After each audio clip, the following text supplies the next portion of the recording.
And welcome back, everybody, to the newest episode of the CP Republic. And my name is DR. And I'm Jam. And so exciting to be back again after months of hiatus because if you guys haven't known yet, nag-graduate na si Jam. Engineer Jam, finally. Yes, after 10 full years. The joke lang. 7 years. 7 years. He finally graduated from Adamson, and with not only with a degree, but he's finally an engineer because di niya kailangan engineering board. No?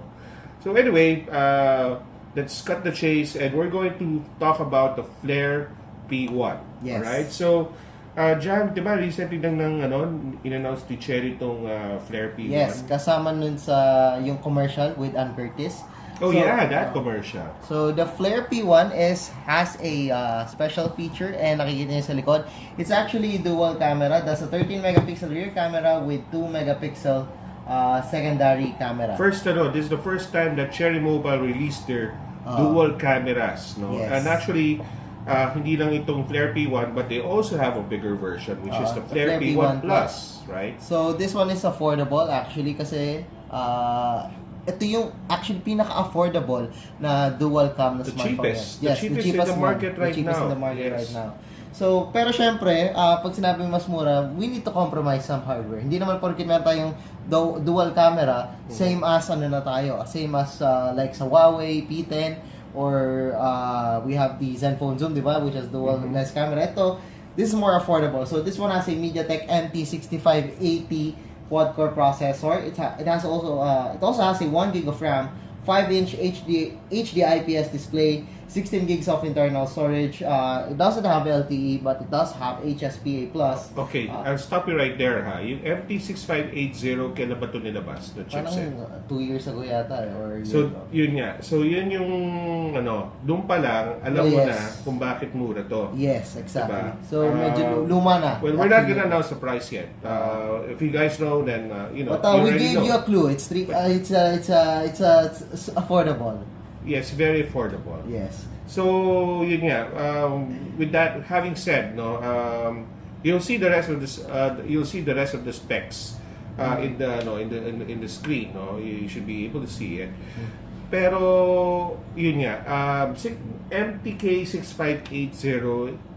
As far as I know, it's quite an old processor, and this is the among all the dual camera phones, it seems that this is the phone that has the lowest processor. Yes. And we're so used to we are so used to faster processors, especially if they're from Qualcomm, with the Qualcomm Snapdragon. Pero yung chipset nila MTK is sometimes, or most of the time, hindi siya talaga impressive when it comes to the camera. Yes. So how would this chipset, like yun nga, medyo old na yung chipset, how would it affect this dual camera? We'll find out. No, this is why we're going to do this review.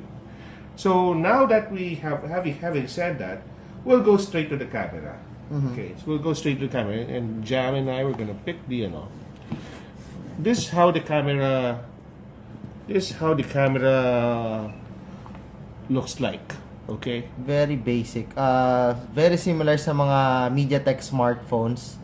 So very familiar. And you should be able to be familiar with what it looks like.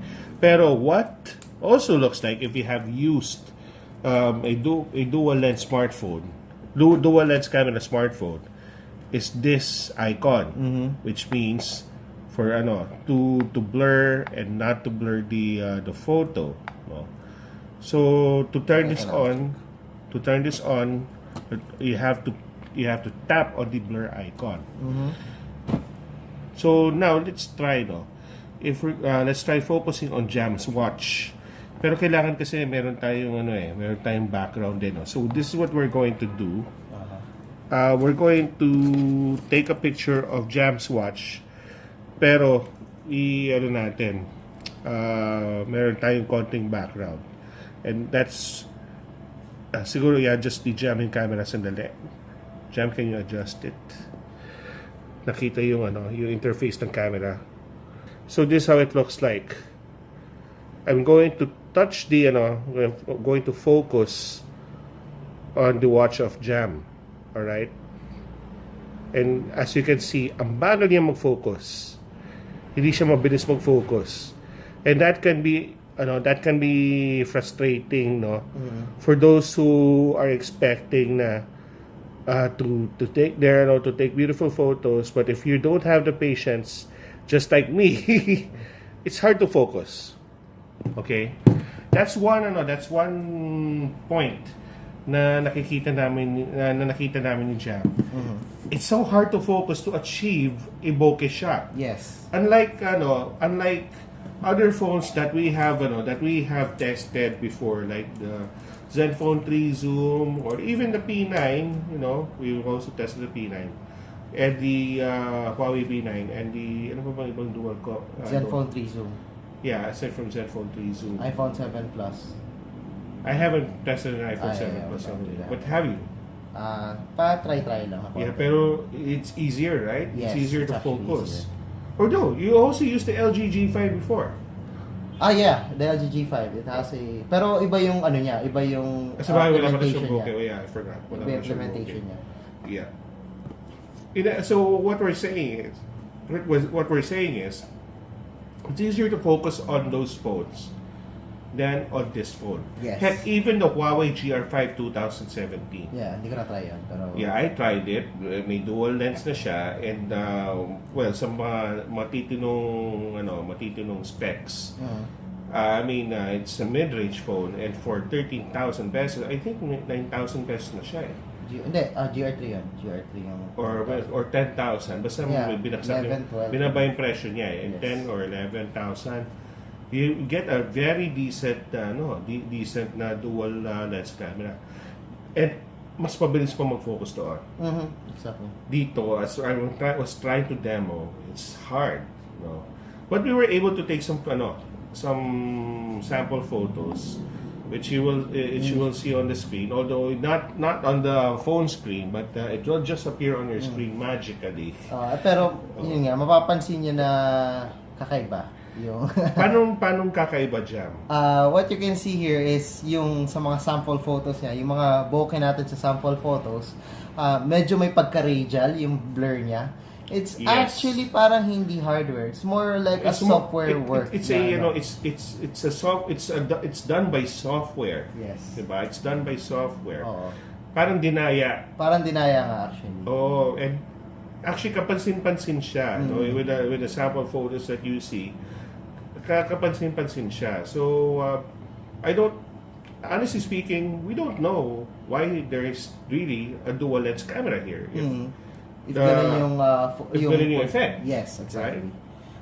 So, parang medyo hindi ko alam kung paano nagwo-work yung isa doon sa dual lens camera niya. Kasi hindi siya masyado mabilis mag-focus and also yung sa blurring niya is kinda like software. It's actually software, I think.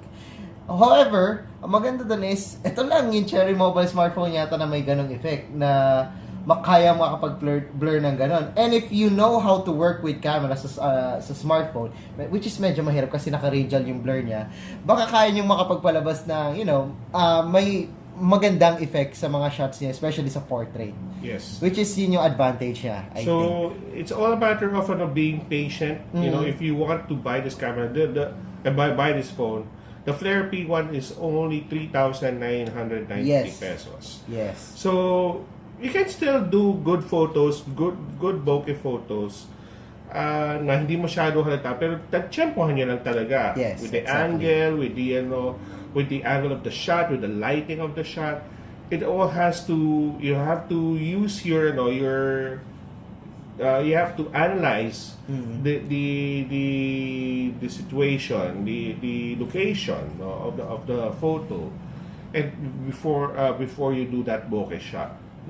So, Other than that, we would suggest to buy a better phone camera with dual lens that can take better bokeh shots. pero malaki yung agwat ng presyo niya. Yun lang. Kasi if you're looking at dual lens camera because smartphone. this one's 3,990 and the next yung matino at least that I would recommend, which is the Huawei GR5 2017, that is around 10 to 11,000 pesos. Right. That's a big jump. That's a Yes. big gap. Big gap na talaga. So, pag-isipan niyo mabuti. But some people think na tama na sa kanila yung ganito, basta may dual lens camera sila, then so be it. Alright. So yan, that's our review for the Flare P1. And we just focus on the camera, but basically, what else that you see here is pretty much the same as the previous Cherry mobile phones. Nothing else really to Nothing, talk about. hindi siya masyadong bago. Nothing else new to talk about. Yes, So exactly. we just focus on the camera, and I hope you get to like it. And we'll see you next time with our next video review. Yeah, and so tuloy-tuloy na po ulit kami because graduate na nga si Jam. Engineer Jam. Engineer Jam. Okay, Fashion Engineer Jam. Kuya Jam na lang. Kuya Jam na lang. So, we'll see you next. We'll see you in our next video. Please don't forget to subscribe to DR Network / the Secret Republic. And don't forget to No, like it's youtube.com/DR Network. Oh my God, I forgot Yeah, but already. don't forget to like this video then and share it. And share it. Yep. Yes. So, All right. See you next time.